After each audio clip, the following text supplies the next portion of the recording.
ఈ మధ్య కాలంలో అందరూ ఫ్యాషన్ పేరో లేదంటే మనం పనిచేసే పరిస్థితుల్లోనో మన డ్రెస్సింగ్ మారింది, అన్నీ మారాయి. ఇదివరకట్లాగా సాంప్రదాయాలు చీర కట్టుకునే ఉండాలి, లేదంటే మంగళసూత్రం ఖచ్చితంగా వేసుకోవాలి, మెట్టలు పెట్టుకోవాలి ఇవన్నీ. ఇప్పుడున్న ఎంఎన్‌సి కంపెనీస్ కానీ ఇందులో వాళ్ళ డ్రెస్సింగ్ అంతా డిఫరెంట్‌గా ఉంటుంది. వాళ్ళు అలా ట్రెడిషనల్‌గా వెళ్ళడానికి వీలుండదు. ఈ క్రమంలో అందరూ వాదించేది అంటే ఖచ్చితంగా మంగళసూత్రం వేసుకోవాలి, వేసుకోకపోతే మీకు ఇది జరుగుతుంది అని చెప్తూ ఉంటారు గదా! ఎంతవరకు అది నిజం అంటారు?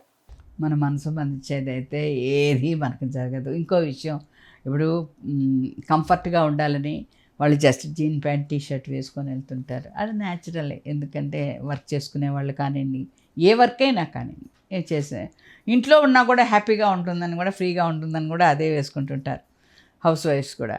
వేసుకున్నంత మాత్రాన వాళ్ళ మంగళసూత్రాలు అవన్నీ వేసుకుని, నల్లపూసల గొలుసులు, మంగళసూత్రాలు అవన్నీ వేసుకునేటప్పటికి ఎంత భయంకరంగా ఉంటుందంటే ఒక వేషధారంలాగా వేషాలు వేసుకున్నట్టు ఉంటుంది. దానికి తగ్గట్టు అది వేసుకుంటారు. ఏదో సింపుల్ చైనో ఏదో ఒకటి మెడకు, లేదా అది కూడా వేసుకోరు. ఇప్పుడు ఫ్యాషన్ కాబట్టి ఓన్లీ చెవులకు పెట్టుకొని మెడ బొసుగా కూడా పెట్టుకుంటుంటారు. నవ్విడేస్ ఎలా ఉన్నా, ఎలా వేసుకున్నా, ఎలా వేసుకోకపోయినా ఒక పండగలకి, వ్రతాలకి, పూజలకి మాత్రం కంపల్సరీగా మంగళసూత్రం వేసుకుంటారు, కాదని చెప్పను. ఈ ఆఫీసులకి వెళ్ళేవాళ్ళు, ఈ అన్నీ వీళ్ళ ఇంత రద్దీలలో వెళ్ళేవాళ్ళు, ఈ గొలుసులు వేసుకొని, అవి వేసుకొని, మంగళసూత్రాలు వేసుకొని మధ్యలో కళ్ళకద్దుకుంటా తీసుకొని వెళ్ళడం అనేది అది అంత పద్ధతి కాదనేసి అనిపిస్తుంది. మంగళసూత్రం ఉన్నంత వరకు భర్త క్షేమంగా ఉంటాడు, ఏదో మన గుడ్డల మీద ఉంటుంటారనేది పాత సామెత. అంతేగాని ఇప్పుడు ఏది కానీ నాగరికత అనేది ప్రబలిపోతున్నప్పుడు వయసుకు తగ్గట్టు, వేషధారణ తగ్గట్టు, వాళ్ళ ఫ్యాషన్స్ తగ్గట్టు, వాళ్ళు ఈ వయసులో వేసుకోకపోతే ఏ వయసులో వేసుకుంటారు? వేసుకోలేరు కదా. వాళ్ళ మెంటాలిటీకి వాళ్ళని వదిలేసేయాలి. లాస్ట్ టైం ఇట్లాగే ఒక అమ్మాయి ఏదో బ్యాచిలర్ పార్టీకో ఏదో వాళ్ళ హస్బెండ్తో బయలుదేరుతూ వాళ్ళ ఫ్రెండ్కి ఏదో మ్యారేజ్ ఫిక్స్ అయ్యిందని బ్యాచిలర్ పార్టీ పెడుతుంది. ఆ అమ్మాయి ఫ్రాక్ వేసుకుంటున్నానని హస్బెండ్తో అడిగింది. ఓకే అన్నాడు. అమ్మాయి ఫ్రాక్ వేసుకొని దిగుతున్నప్పుడు అప్పుడే వాళ్ళ మదరు బ్యాంక్ నుంచి వచ్చింది. బ్యాంకులో చేస్తుంటారు అత్తగారు. బ్యాంకులో వచ్చి, ఏంటి ఈ వేషధారణ ఇలా వచ్చాం ఫ్రాక్ వేసుకొని? నేను అడిగాను హస్బెండ్ అని. ఏరా ఎందుకన్నా అంటే, నేను నాకు తెలియదమ్మా అన్నాడు. అంటే ఆ అబ్బాయి భయపడిపోయాడు. ఆ టైంలో నాకు తెలియదమ్మా. ఆ దెబ్బతో ఇద్దరు డివోర్స్ అయిపోయింది.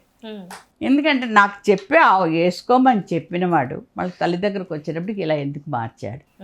ఆ మాటతో ఆ భర్త మీద ఆటోమేటిక్గా చులకన భావం మారిపోయింది.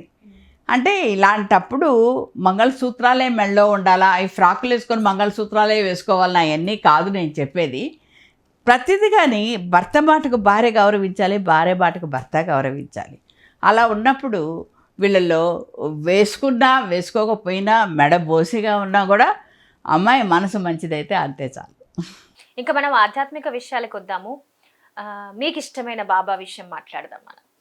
బాబా ముందే చెప్పున్నారు, మనకు కొన్ని ఆయన చరిత్ర అంతా కూడా చెప్తూ ఉంటారు. నేను ఎక్కడా భగవంతుని కాదు అని ఆయనే చెప్తూ ఉంటారు. అయినా కూడా ఆయన బాగా నమ్మే వాళ్ళు ఒక వర్గం అయితే వ్యతిరేకించే వాళ్ళు ఒక వర్గం. ఎందుకు వీళ్ళకి ఇంత ఇదెందుకు? ఆయనే చెప్తున్నారు, నేను భగవంతుని కాదు, మీరు మీకు ఇష్టమైన దైవాన్ని మీరు ఇది చెయ్యండి అని చెప్తుంటారు. కానీ మిగిలిన వాళ్ళందరూ కూడా ఆయన దేవుడు కాదు, వీళ్ళెందుకు మళ్ళీ దీన్ని ఇది చేసి ఇంత రచ్చకీడ్చడం ఎందుకు? అసూయ. ఎందుకంటే ఏదైనా పండ్లున్న చెట్టుకే రాళ్ళు వేస్తూ ఉంటారు, అది సహజమే కదా, లోక సహజమే. అందువల్ల బాబా ఆయన ఏది ఆశించకపోయినా తనుని ఏదో ఒకటి ఒక రాయేసి కించపరచాలనేసి ఉద్దేశం ఉంటుంది. అది బాబానే కాదు, ఈ రోజుల్లో కూడా మీరు చూస్తూ ఉండండి, ఎవరైనా బాగా కొంచెం పేరు ప్రఖ్యాతలు తీసుకుని వాళ్ళని ఎలా పడగొట్టాలి, వాళ్ళని ఎలా చేయాలి అని ఆలోచిస్తారే కానీ, అంతేకాని వాళ్ళు హ్యాపీగా ఉన్నారు చాలే అనేసేసి ఆలోచన లేదు. ఏదైనా కష్టే ఫలి, ఏదైనా కష్టపడితేనే వాళ్ళకు ఆ ఫలితం అనేది ఉంటుంది.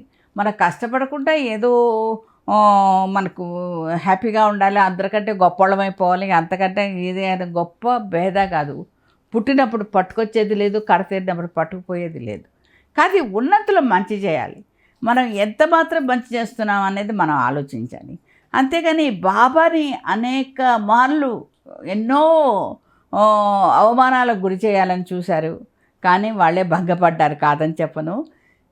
కానీ ఎలా బాబాని హింసించాలో కూడా ఎన్నో విధాలుగా ఆలోచించారు. బాబాకి ఎంతో క్షోభ పెట్టారు కూడా, కానీ బాబా ఇవన్నీ పట్టించుకోలేదు. కానీ చాలామంది కూడా ఈ కాలంలో కూడా అలాగే జరుగుతున్నాయి. ఒకళ్ళు పైకెళ్తూ ఉంటే ఒకళ్ళను ఎదుగుదల చూసి ఓర్వలేని వాళ్ళు ఎప్పటికీ బాగుపడరు. అందువల్ల అది మనం వాళ్ళ గురించి ఆలోచించడం కూడా వ్యర్థమే కదా. అందువల్ల బాబాని అనే కాదు, ఏ దేవుడైనా నా దేవుడే గొప్ప, నా దేవుడే ఇది అనేసి అంటుంటారే, కానీ భగవంతుడు ప్రతి ఒక్కళ్ళు కూడా దేవుళ్ళలోనే ఉన్నారు. దైవత్వం అనేది ఉంటుంది. అదొకటి గుర్తు చేసుకుంటే బాగుంటుంది.